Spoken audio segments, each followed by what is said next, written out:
Hello everybody, I hope you're doing fine wherever you are today. So today, another video, a little bit geopolitical, and I feel like these are things that we need to discuss as people because continentally the world is really falling apart and there are some things that we need to talk about. So I'm here reacting on a video called "It Could Be the End of Western Civilization" by this channel called the John Andreas Bull Anson. You know, geopolitics are phased the way different countries act in different ways, economical way, political way, and a social way of different continents and different countries. And I believe that this is something that we also need to talk about as we also watch how other countries are doing, like in general.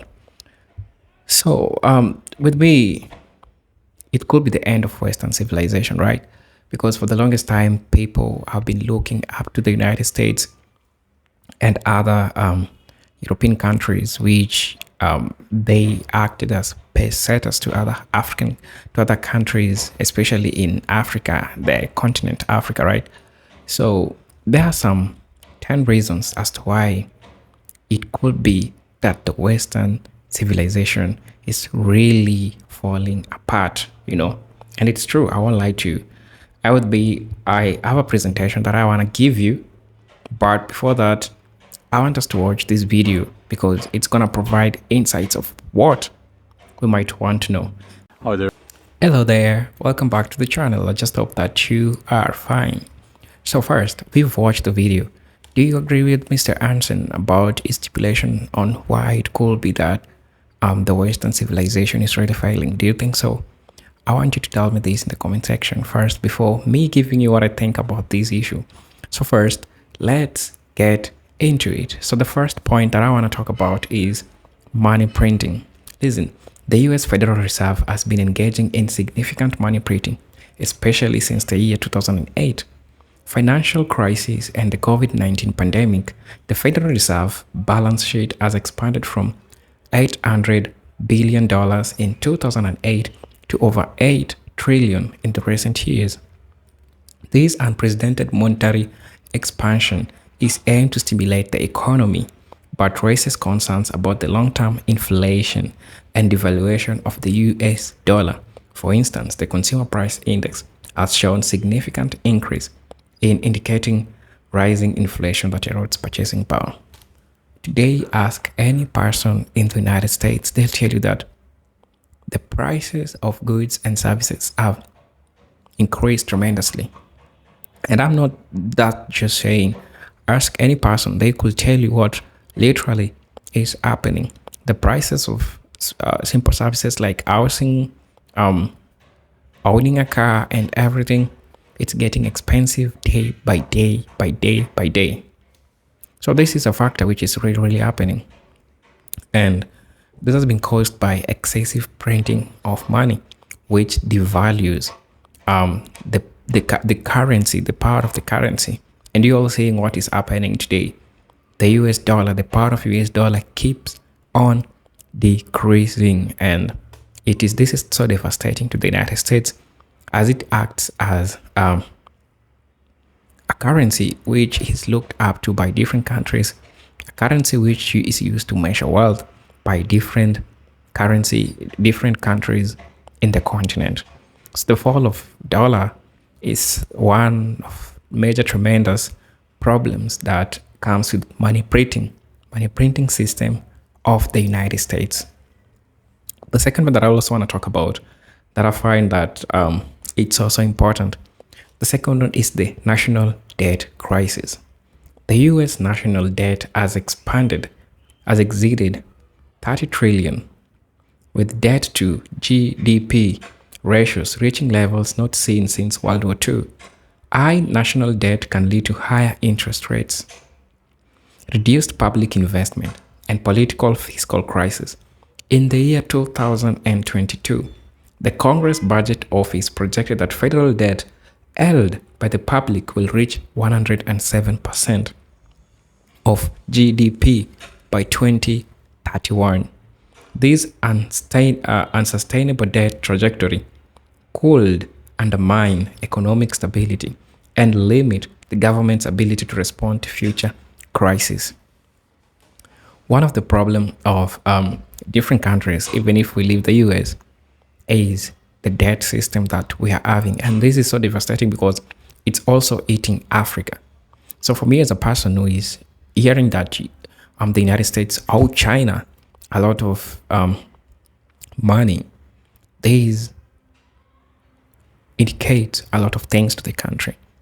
One, the rates of development are decreased because if you have a debt worth 30 trillion and this doesn't reflect the projects which the money is used or what it does, it really a problem because it doesn't even help the country. Now you'll ask yourself, where is the money going? I would like you to tell me, where do you think this money goes? I would also love to know, where does it go? The third point that I'll also like to talk about is the border crisis. The US has faced ongoing challenges with illegal immigration, particularly at the southern border. In the year 2021, the US Customs and Border Protection report over 1.7 million encounters with migrants from US-Mexico border, the highest number in decades. This situation strains resources, impact local communities, and raises security concerns.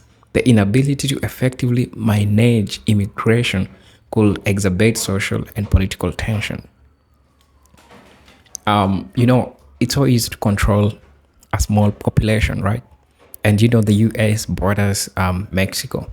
So with the population which keeps on coming to the United States, it is so hard for the government to plan. It is so hard for the government to draft a budget for the country. It is so hard because this population puts pressure to the strained resources that the United States has. And this is something which is logical. When you have a large number of people, so hard to control, especially when we're having a lot of immigrants, African immigrants, Asian, Latinos. Everybody just want to come to the United States and they're crossing borders just to come to the United States. So it really makes sense. So when they cross the border and they come to the United States, generally this is what happens. The resources which are there are really being strained. And when the resources are being strained, it means that there will be no room for development. Try to look at it in my point because there is a strain in resources. You know what I'm saying? There is a strain in resources. Competition from the local community because people, labor, these are all mobile things. So when a person comes to the United States with a skill and they take money back at their home, they're not developing the United States, rather they're developing their country, but in the United States. The fourth point, which is so important, and of late, this is something which has been to the public domain, and this is something which is really happening that I want us to talk about, and this is the end of petrodollar. Listen, the petrodollar system, established in the 1970s, has been a cornerstone of the US economic dominance, with global oil transactions conducted in US dollars. However, there are signs of a shift as countries like China and Russia explore alternatives to petrodollar. For instance, China has been promoting the use of its currency, the yuan, in oil trades. A decline in petrodollar could reduce demand for the US dollar, impacting its value and American global economic system. When people see to it that they don't need the petrodollar, this is just a fall. And you know what's happening to the BRICS? People are joining the BRICS and they are using their currency. And this is a big blow to the United States. A really big blow to the United States. I won't lie to you. And this is going to impact different Western countries in so many ways, mostly negatively. I don't know what the US is planning about this, but this is just really dawned. This is the end of the US dollar. the end of petrodollar. The fifth point that I also like to talk about is Ukraine invasion. The Russian invasion of Ukraine in the year 2022 has had significant geopolitical and economic ramifications. It has strained relations between the West and Russia, led to severe economic sanctions, and contributed to global instability. The conflict has also disrupted global supply chains, particularly in energy and agriculture, leading to higher prices and economic uncertainty. The Western's response to the invasion, while aimed at deterring the aggression, has also highlighted division and the limits of influence. Generally, we all know where there is political instability, there are some things which are yet to stop. Number one, the supply chain. You can't go to a country when there is political instability. It can never happen. Some things has to stop, and we are seeing the Ukrainian invasion and how these has negatively impacted the United States activities when it comes to the economic activities, which leads to economic sanctions, things that strain the development of the country economically, because due to the instability, people will have to stop doing what they're doing, and people will just get away. Investors will run away, tourists will run away, and what are these countries left with? They're left with nothing. You get what I'm trying to say? The sixth one is the Biden administration. The Biden administration has faced criticism for its handling of various domestic and international issues. Domestically, the administration policies on immigration, COVID-19, and economic recovery have been contentious. Internationally, the chaotic withdrawal from Afghanistan in 2021 damaged America's credibility and raised questions about its commitments to its allies. The challenges, combined with polarized domestic politics, undermines confidence in US leadership and governance. Honestly, I feel like something is always wrong with the US because of their lingering into people's business, and this has really backfired when it comes to the decisions that are made on issues like immigrations to COVID-19 and economic recovery of the United States. Just look at how people are seeing the Biden's administration in regards to everything which is happening in the United States. I just don't know much, but I don't know what happened during the COVID-19, how the administration handled this, but I believe that these can also be a significant reason for the failure of the Western civilization. The seventh one is North Korea. North Korea continues to pose a significant security threat with its ongoing nuclear and missile programs. Despite diplomatic efforts, North Korea has conducted numerous missile tests, including intercontinental ballistic missiles. North Korea continues to pose a significant security threat with its ongoing nuclear and missile program.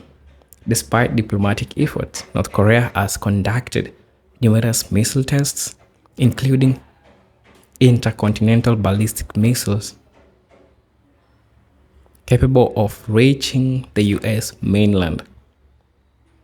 The persistent threat of North Korea, coupled with lack of clear resolution, underscores the challenges the US faces in maintaining regional stability in East Asia.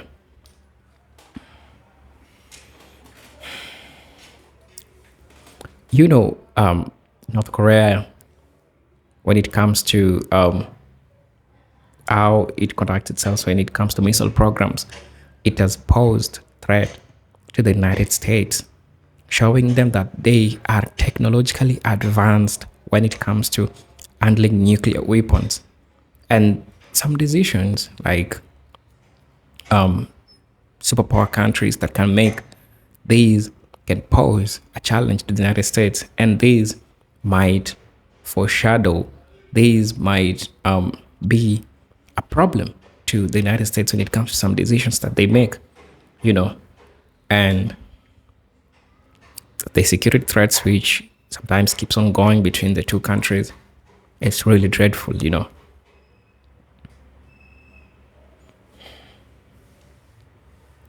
The eighth reason is Russia. Russia remains a major geopolitical adversary, challenging Western interests in Europe and beyond. In actions such as the annexation of Crimea in the year 2014 and support for separatists in eastern Ukraine have destabilized the region. The Russian government efforts to undermine Western democrats through cyber attacks and disinformation campaigns further exacerbates tensions. The West's ability to counter Russia's influence is a critical test of its unity and resolve. Russia has always been opposing everything which is happening in the United States, and it's true. It has caused what is called the American apocalypse, because they are always trying to stop everything the United States is saying. And this is just something which is so challenging to the United States, because geopolitically, this is an adversary to them, honestly. The ninth one is BRICS. The BRICS, the nations such as the Brazil, Russia, India, China, and South Africa, represent a significant economic bloc that challenges Western economic dominance. The countries account for over 40% of the world's population and about 23% of global GDP. BRICS nations are increasing their economic cooperation and seeking alternatives to Western dominant financial system. For example, they have established New Development Bank as an alternative to the World Bank. The rise of BRICS signifies a shift in global economic power towards emerging markets. BRICS have been posing challenge to the United States. While they're using the IMF, they are having their own economic bloc, the economic system, and that is the New Development Bank. And this has posed a challenge. And even today, we have a lot of countries which are joining BRICS. When people are joining BRICS, they're leaving the United States party. Well, you know what happens. They lack the economic support, the economic power from these countries. This includes the African countries, like South Africa. And I'm yet to envision a lot of African countries joining the BRICS. Tell me where the US will get the resources. These Western civilization will get the resources. Totally. This is a fall down. Tell me what to think about this in the comment section. I'll be seeing you in my next video. Until then, peace, love, and harmony. Salute.